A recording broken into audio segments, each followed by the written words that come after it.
Assalamualaikum warahmatullahi wabarakatuh.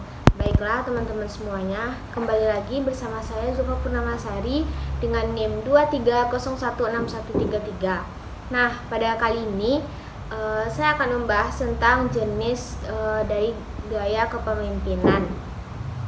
Nah, tugas video ini ditujukan untuk memenuhi tugas dari mata kuliah Administrasi dan Supervisi Pendidikan yang diampu oleh Bapak Hanif Al-Qadri. Nah, pada pertemuan kali ini saya harap teman-teman semuanya tetap menjaga kesehatan ya, karena cuaca sedang tidak menentu, kadang hujan dan kadang panas. Semoga kita semua selalu diberi Allah kesehatan dan selalu diberi perlindungan. Baiklah teman-teman semuanya, kita langsung saja masuk kepada materinya.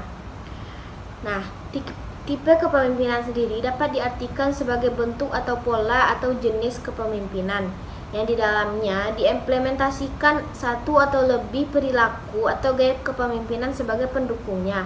Sedangkan gaya kepemimpinan itu sendiri diartikan sebagai perilaku atau cara yang dipilih dan dipergunakan pemimpin dalam mempengaruhi pikiran, perasaan, sikap, dan perilaku para anggota organisasi atau bawahannya. Nah, sehubungan dengan itu, Eugene Jennings dan Robert mengemukakan ada 6 tipe kepemimpinan yang dimiliki oleh seorang pemimpin. Nah, apa aja sih itu teman-teman? Baiklah, mari kita bahas satu persatu. Yang pertama ada tipe dan gaya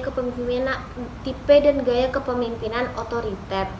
Nah, tipe kepemimpinan ini menghimpun sejumlah perilaku atau gaya kepemimpinan yang bersifat terpusat pada pemimpin atau sentralistik sebagai satu-satunya penentu, penguasa, dan pengendali anggota organisasi dan kegiatannya dalam usaha mencapai tujuan organisasi. Nah, pemimpin ini tidak mengikut-sertakan dan tidak memperbolehkan bawahannya untuk berpartisipasi dalam proses pengambilan keputusan dan tidak mentoleransi adanya penyimpangan. Pemimpin otoriter merasa memperoleh dan memiliki hak-hak istimewa dan harus diistimewakan oleh bawahannya. Nah, dengan kata lain, organisasi atau bawahan itu tidak memiliki hak sesuatu apapun dan hanya memiliki kewajiban dan tanggung jawab tanpa boleh membantah. Apabila pelaksanaannya berbeda dari yang diputuskan atau diperintahkan, meskipun hasilnya itu baik, tak akan diartikan oleh pemimpin sebagai penyimpangan atau kesalahan yang harus dijatuhkan hukuman atau sanksi.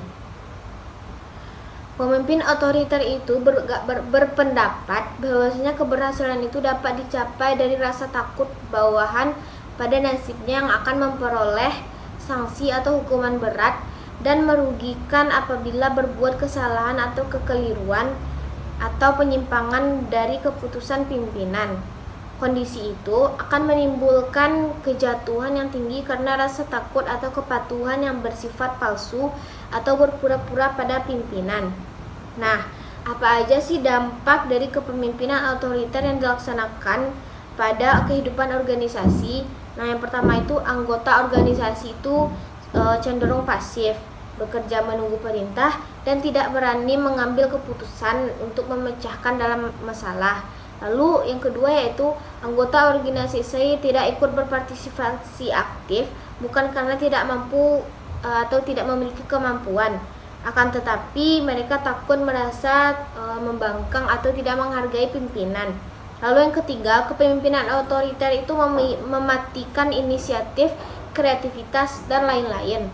Lalu yang keempat, pemimpin otoriter tidak membina dan tidak mengembangkan potensi kepemimpinan anggota organisasinya. Lalu tidak ada rapat, diskusi, musyawarah karena dianggap membuang-buang waktu. Lalu yang kesembilan, pemimpin cenderung tidak menyukai dan menghalangi terbentuknya kelompok atau serikat pekerja yang dibentuk organisasi.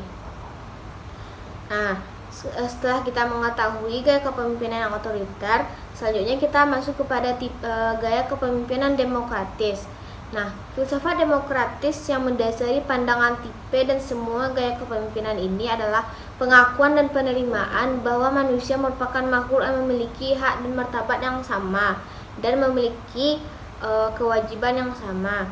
Dengan filsafat demokratis tersebut diimplementasikan nilai-nilai demokratis di dalam tipe kepemimpinan, yaitu yang pertama mengakui dan menghargai keberadaan manusia sebagai makhluk individual, lalu memberikan hak dan kesempatan yang sama bagi setiap anggotanya, lalu memberikan hak dan kesempatan pada setiap individu untuk mengembangkan kreativitasnya, lalu menumbuhkan dan mengembangkan kehidupan bekerja sama, lalu memikulkan kewajiban dan tanggung jawab yang sama dalam menggunakan hak masing-masing.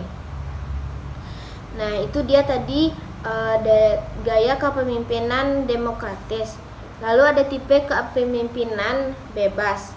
Nah, tipe ini pada dasarnya berpandangan bahwa anggota organisasinya mampu mandiri dalam mengambil keputusan atau mampu mengurus dirinya masing-masing, dengan sedikit kemungkinan pengarahan atau pemberian petunjuk dalam merealisasikan tugas pokok masing-masing sebagai bagian dari tugas pokok organisasi. Kebebasan anggota kadang-kadang dibatasi oleh pemimpin dengan menetapkan tujuan yang harus dicapai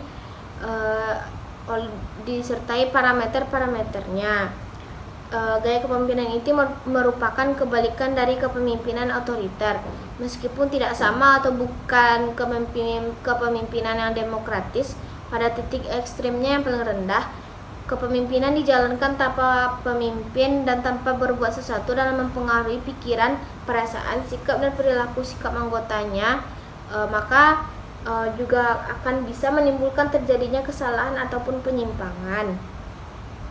Lalu selanjutnya kita masuk hubungan teori kepemimpinan dengan gaya atau perilaku kepemimpinan. Yang pertama, semua gaya atau perilaku kepemimpinan seperti yang diuraikan tadi tidak dapat dilepaskan hubungannya atau terkait erat dengan teori kepemimpinan untuk mengefektifkan organisasi sebagaimana yang telah banyak disinggung dalam uraian-uraian terdahulu. Sehubungan dengan itu, dalam implementasi 4 orientasi berdasarkan teori kepemimpinan dan dapat ditemui dalam tipe gaya tertentu yang relevan. Yang pertama, kepemimpinan yang berorientasi atau mementingkan tugas. Orientasi kepemimpinan ini mengutamakan efektivitas organisasi melalui pelaksanaan tugas atau pekerjaan secara tepat dan benar tanpa membuat kesalahan.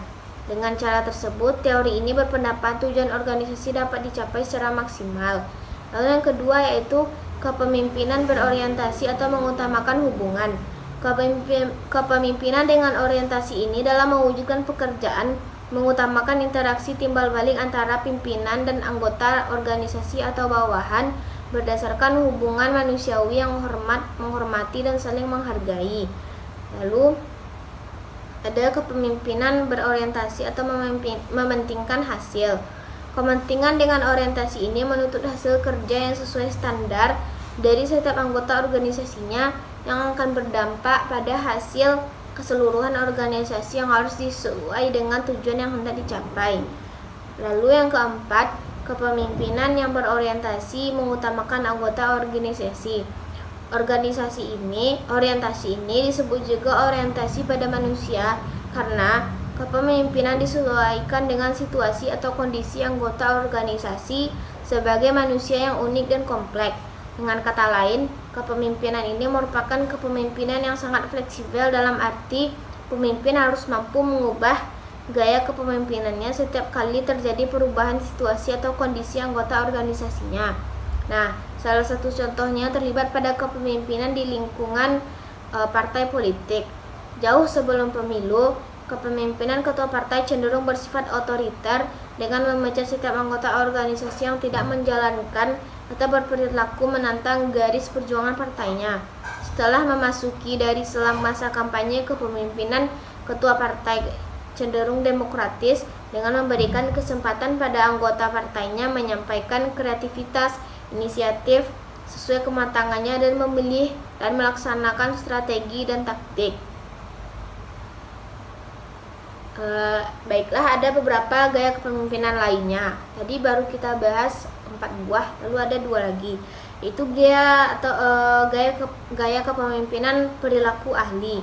Nah, gaya ini didasarkan pada kepemimpinan keahlian tertentu oleh seorang pemimpin sesuai dengan bidang yang menjadi tugas pokok atau pekerjaan utama di lingkungan sebuah organisasi. Misalnya, pemimpin sebuah rumah sakit harus seorang dokter yang memiliki pengetahuan dan pengalaman yang memungkinkannya membuat keputusan terbaik. Lalu ada gaya kepemimpinan karismatik. Nah, gaya ini bersandar pada karakteristik kepribadian istimewa yang mampu menciptakan kepengikutan pada pemimpin sebagai panutan. Nah, memiliki daya tarik yang sangat memukau dengan memperoleh pengikut yang banyak atau sangat besar jumlahnya. Kepemimpinan karismatik sendiri dapat diartikan juga sebagai kepemimpinan yang memiliki kekuasaan yang kuat dan serta dipercaya oleh pengikut-pengikutnya. Lalu ada gaya kepemimpinan paternalistik. Nah, pemimpin yang perannya diwarnai oleh sikap kebapak-bapakan dalam arti melindungi, mengayomi, dan menolong anggota organisasi yang dipimpinnya. Pemimpin merupakan tempat bertanya dan menjadi tumpuan harapan bagi pengikutnya dalam menyelesaikan masalah. Nah, baiklah teman-teman semuanya, itu saja materi yang dapat saya sampaikan. Jika terdapat kesalahan dalam sikap dan dalam ucapan, saya mohon maaf. Semoga yang saya sampaikan ini dapat bermanfaat bagi kita semua dan bagi saya sendiri. Baiklah, sampai jumpa pada pertemuan berikutnya. Saya pamit undur diri. Assalamualaikum warahmatullahi wabarakatuh.